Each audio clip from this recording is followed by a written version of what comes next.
Linux சிம்பிளிஃபைடுக்கு எல்லாத்தையும் வர வைக்கணும். ஸோ இன்றைக்கி வீடியோ நம்ம எதை பற்றி பார்க்க போகிறோம் அப்படின்னு பார்த்தீங்கன்னா, நம்ம லைட் வெயிட் லினக்ஸ் டிஸ்ட்ரோஸ் பற்றி தாங்க பார்க்க போகிறோம். ஸோ இது வந்து பார்த்தீங்க அப்படின்னா ஒரு ரிக்வஸ்டட் வீடியோ தான். ஸோ இது நிறைய தடவை எங்கிட்ட இந்த கேள்வியை கேட்டிருக்காங்க.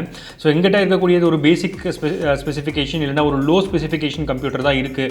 இதை நான் எப்படி நான் வந்துட்டு லினக்ஸ் யூஸ் பண்ணுறது, என்ன கைண்ட் ஆஃப் லினக்ஸ் நம்ம யூஸ் பண்ணலாம், என்ன kind of desktop environments use பண்ணலாம் அப்படிங்கிற மாதிரி நிறைய பேர் எங்கிட்ட கேட்டிருந்தாங்க. ஸோ இது வந்து பார்த்தீங்க அப்படின்னா அதை கவர் பண்ணுற வீடியோ தான். ஸோ இது வந்து பார்த்தீங்க அப்படின்னா என்னுடைய ப்ரிஃபரன்ஸில் இருக்கக்கூடிய top 5 light weight Linux distributions தாங்க. ஸோ இது வந்து பார்த்தீங்க அப்படின்னா ஒரு ஆவரேஜ் லினக்ஸ் யூசருக்கு தேவைப்படக்கூடிய எல்லா ஆப்ளிகேஷனையும் கொண்ட ஒரு லினக்ஸ் ஓஎஸை பற்றி தாங்க நம்ம பார்க்க போகிறோம். ஸோ இதில் வந்து பார்த்தீங்க அப்படின்னா ரொம்பவுமே லைட் வெயிட்டான இருக்கக்கூடிய ஒரு பப்பி லினக்ஸோ இல்லை ஒரு லைட் வெயிட்டாக இருக்கக்கூடிய லைட் லினக்ஸோ இல்லை லைட்டோ இல்லை டைனி ஓஎஸோ இந்த மாதிரி ஓஎஸ் எல்லாம் இருக்காது. இது வந்து பார்த்தீங்க அப்படின்னா ஒரு ஆவரேஜ் யூசர் அவங்களுடைய டே டு டே லைஃப்பில் பயன்படுத்தக்கூடிய சாஃப்ட்வேர்ஸ் எல்லாம் கம்பைன் பண்ணி ஒரு பேக்கேஜாக இருக்கக்கூடிய ஒரு சாஃப்ட்வேர் தான் நம்ம இன்றைக்கி வந்து பார்க்க போகிறோங்க. ஸோ இந்த சேனலுக்கு நீங்கள் புதுசாக இருந்தீங்கன்னா மறக்காமல் சப்ஸ்கிரைப் பண்ணிக்கோங்க. ஏன்னா இந்த சேனல் லினக்ஸ் மற்றும் லினக்ஸ் ஆப்பை எப்படி நம்ம அன்றாட வாழ்க்கையில் பயன்படுத்த போகிறோங்கிறத பற்றி தாங்க. வாங்க வீடியோக்குள்ளே போகலாம். ஸோ இப்போ நான் ப்ரெசென்ட் பண்ணக்கூடியது வந்து பார்த்தீங்க அப்படின்னா இது ஒரு ரேண்டம் ஆர்டர் தான். எந்த ஒரு ஆர்டர்லையும் நான் ஸ்பெசிஃபிக்காக ப்ரெசென்ட் பண்ணல. ஸோ நம்ம ஃபர்ஸ்ட் பார்க்கக்கூடிய லினக்ஸ் டிஸ்ட்ரோ என்ன அப்படின்னு பார்த்தீங்க அப்படின்னா லுபுண்டு. ஸோ லுபுண்டுங்கிறது வந்து பார்த்தீங்க அப்படின்னா இது ஒரு உபுண்டு டெபியன் பேஸ்டு இருக்கக்கூடிய ஒரு ஆப்ரேட்டிங் சிஸ்டம். ஸோ இது வந்து நம்ம டெபியன் பேக்கேஜ் மேனேஜர் நம்ம பயன்படுத்தும். ஸோ நேம்லேயே வந்து உபுண்டு அப்படிங்கிற மாதிரி இருக்கிறதுனால இது வந்து பார்த்தீங்க அப்படின்னா உபுண்டுனுடைய ஃபேமிலியில் வரக்கூடிய ஒரு ஆப்ரேட்டிங் சிஸ்டம் தான் அப்படிங்கிறது நமக்கு கிளியராக தெரியும். ஸோ லுபுண்டு என்ன டெஸ்க்டாப் என்விரான்மெண்ட் பயன்படுத்துது அப்படின்னு பார்த்தீங்க அப்படின்னா நமக்கு வந்துட்டு LXDE இல்லைனா வந்து LXQT என்விரான்மெண்ட்டை பயன்படுத்தும். ஸோ வெர்ஷனுக்கு ஏற்ற மாதிரி மாறிட்டே வரும். ஸோ இப்போ கரண்ட்டாக ரிலீஸ் ஆகிற வெர்ஷன்ஸ் எல்லாத்தையுமே வந்து பார்த்தீங்கன்னா LXQT தான் நம்ம பார்க்க முடியுது. ஸோ இதுதான் வந்து அவங்களுடைய அஃபிஷியல் வெப்சைட்டு. ஸோ லுபுண்டு அப்படின்னு நம்ம டைப் பண்ணனாலே வந்திருக்கும். ஸோ இங்கே டேரெக்டாக வந்துட்டு டவுன்லோட் பேக்கேஜஸ் ஆப்ஷன் கொடுத்துருக்காங்க. ஸோ நம்ம கீழே ஸ்க்ரால் பண்ணி பார்த்தோம் அப்படின்னம்னா அவங்களுடைய என்விரான்மெண்ட் எப்படி இருக்குது அப்படிங்கிற மாதிரி ஒரு வியூஸ் கொடுத்துருக்காங்க. ஸோ என்னென்ன பேக்கேஜஸ் இருக்குது அப்படிங்கிற மாதிரி அவங்களே டிஸ்பிளே பண்ணியிருப்பாங்க. ஸோ இதில் கீழே வந்து பார்த்தீங்கன்னா லேட்டஸ்ட் வந்து Lubuntu 19.04 disco dingo version release பண்ணியிருக்காங்க. ஸோ அதில் வந்து நம்ம இப்போ வந்துட்டு ரீட் மோர் ஆப்ஷன் கிளிக் பண்ணிக்கிறேன். ஸோ இது வந்து பார்த்தீங்க அப்படின்னா ஆல்மோஸ்ட் ஒரு 10 to 15 இயர்ஸ் ஓல்டு கம்ப்யூட்டரில் ரொம்ப ஸ்மூத்தாக ரன் ஆகும் அப்படிங்கிறத அவங்க கொடுக்குறாங்க. ஸோ இதனுடைய பேசிக் சிஸ்டம் ரிக்குவயர்மெண்ட்ஸ் வந்து பார்த்தீங்க அப்படின்னா ஆல்மோஸ்ட் வந்து பார்த்தீங்கன்னா ஒரு 512 GB ரேம் இருந்தால் போதும் நமக்கு, 512 MB ரேம் இருந்தால் போதும் நமக்கு. ஸோ அந்த அளவுக்கு ரொம்ப லைட் வெயிட்டான ஒரு ஆப்ரேட்டிங் சிஸ்டம் தான் இது. ஒரு 700 MHz ப்ராசஸரும் ஒரு 512 MB இருக்கக்கூடிய ஒரு ரேம்லேயுமே வந்து பார்த்தீங்க அப்படின்னா லுபுண்டு ரொம்ப ஸ்மூத்தாக ரன் ஆச்சு.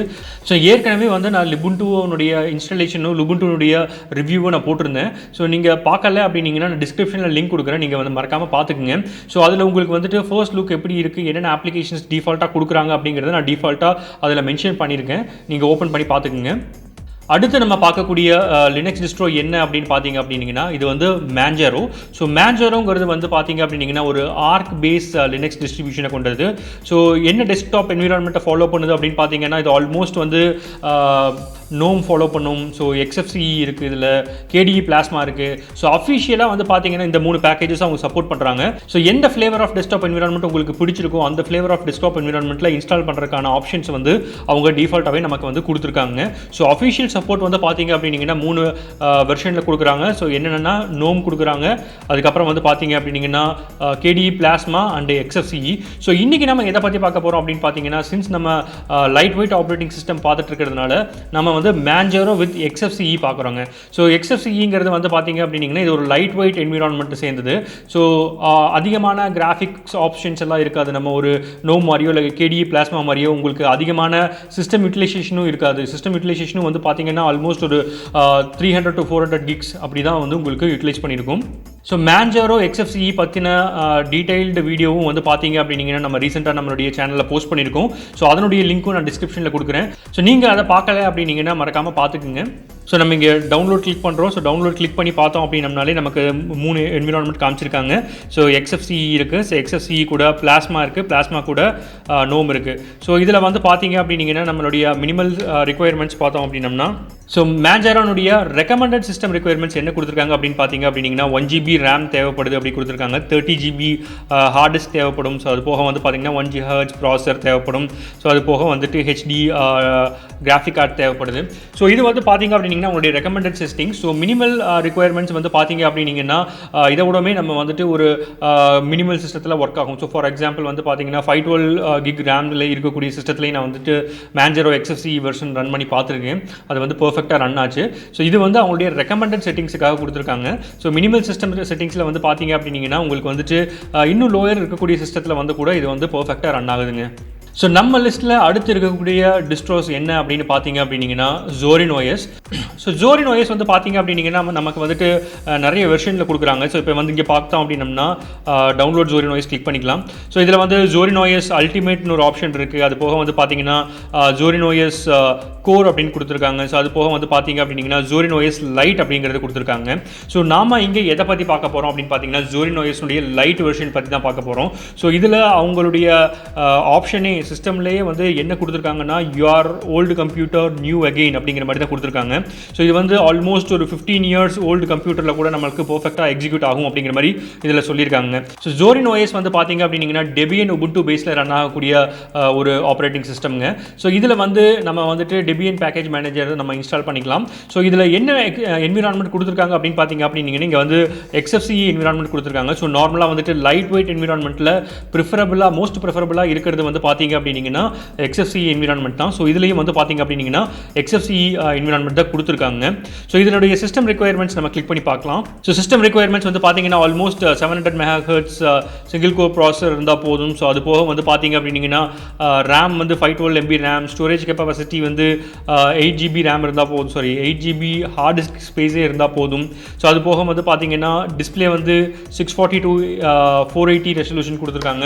ஸோ இது வந்து பார்த்தீங்க அப்படின்னா ஆல்மோஸ்ட் ஒரு 15 இயர்ஸ் இல்லை 20 இயர்ஸ் பேக்கில் இருந்தக்கூடிய ஒரு கம்ப்யூட்டர் கூட நம்மளால் Zorin OS லைட் மூலிமா நம்மளால் எக்ஸிக்யூட் பண்ண முடியுங்க. ஸோ Zorin OS லைட் எப்படி இருக்குது அப்படிங்கிறத வந்து நம்ம அப்கமிங் வீக்ஸில் வரக்கூடிய வீடியோஸில் நம்ம பார்க்கலாங்க.